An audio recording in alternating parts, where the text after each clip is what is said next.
Praise the Lord.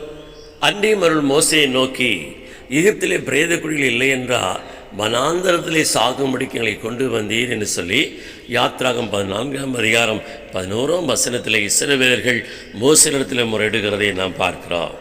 மோசே இந்த காரியத்தை கர்த்தரிடத்தில் அவன் முறையிடுகிறான். கர்த்தரோ அவனை பார்த்து, மோசே, நீ என்னிடத்தில் முறையிடுகிறது என்ன? உன் கோலை எடுத்து உன் கையை சமுத்திரத்துக்கு நேராக நீட்டி அதை பிரித்து விடு, அப்போது இஸ்ரவேல் வெட்டாந்திர மார்க்கமாய் கடந்து போவாள் என்று சொல்லி அதன்படி அந்த காரியம் நடந்தது என்று நாம் அறிந்திருக்கிறோம். சங்கீதம் 139ஆம் அதிகாரத்தில் நாம் வாசிக்கும்போது தாவீது சொல்லுகிறார், ஆண்டவர், நீர் என்னை முற்புறத்திலும் பிற்புறத்திலும் நெருக்கி உம்முடைய கரத்தை என்மேல் வைக்கிறீர், அது எனக்கு ஆச்சரியமும் எட்டாதுமான உயரமாய் இருக்குன்னு சொல்லுகிறதை. பிரியமானவர்களே, நம்முடைய நெருக்கத்திலே நம்மை தப்புவிப்பதற்கும் நம்மை கொண்டு பிறரை விடுவிப்பதற்கும் தேவன் நம்மோடு கூட இருக்கிறார்.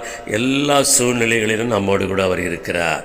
ஏன்னா நாம் இதை விசுவாசித்தவர்களாக மோசே கோலை எடுத்ததைப் போல நாம் தேவனுடைய வார்த்தை கொண்டு விசுவாசத்தினாலே நெருக்கங்களை கடந்து போகிறதற்கு பெரிதான கிருபை நமக்கு தந்திருக்கார் என்கிறதை நாம் மறந்துவிடக்கூடாது. எனவே நாம் இந்த கிருபை நாம் பயன்படுத்தி நெருக்கங்களை மேற்கொள்வோம், தேவனை மகிமைப்படுத்துவோம். நம்முடைய வாழ்க்கையில் தேவன் பெரிய காரியங்களை செய்வார். ஆமென்.